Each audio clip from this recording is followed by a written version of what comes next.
Foi assim que iniciou a sessão ordinária desta quarta-feira, com uma homenagem alusiva aos 149 anos da imigração e colonização italiana no Brasil.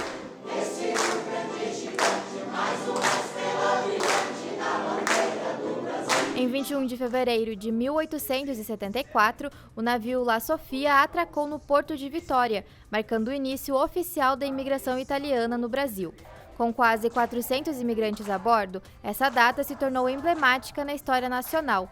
Os 150 anos serão celebrados em 2025, mas as comemorações dessa jornada marcante já iniciaram.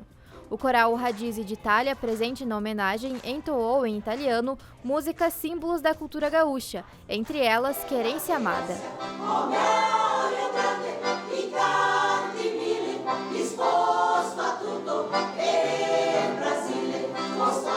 O maestro do coral Radizi falou sobre como é a experiência de levar a cultura italiana através da música. A imigração italiana aqui no Rio Grande do Sul, ela tem base em 3 pilares: no trabalho, na fé e no canto.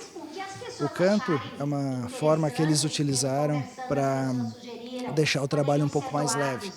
E a partir daí, ficou sempre uma marca registrada. A nossa função, enquanto descendentes, enquanto artistas, é sempre manter essa questão da música, porque a música, além de tudo, ela também ajuda com que a língua se mantenha. Então, muitas pessoas às vezes não sabem falar tão bem o italiano, o dialeto, o italiano, enfim, mas através da música acaba absorvendo isso.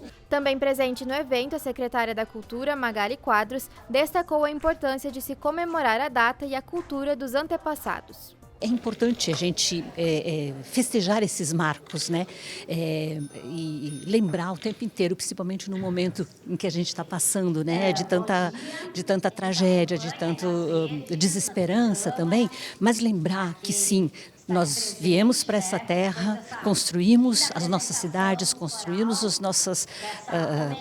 toda essa sociedade que a gente está aí, a indústria, o comércio, a agricultura, a nossa cultura, as nossas músicas, o nosso patrimônio. Isso a gente tem que comemorar, tem que celebrar e principalmente manter a memória do passado, mas também os referenciais para que a gente possa viver o presente e construir um futuro, sempre lembrando das nossas raízes. As primeiras colônias a serem criadas foram Dona Isabel e Condideu, onde hoje estão localizadas as cidades de Bento Gonçalves e Garibaldi. Em 20 de maio de 1875, os primeiros imigrantes italianos chegaram ao Campo dos Bugres, onde hoje está Caxias do Sul.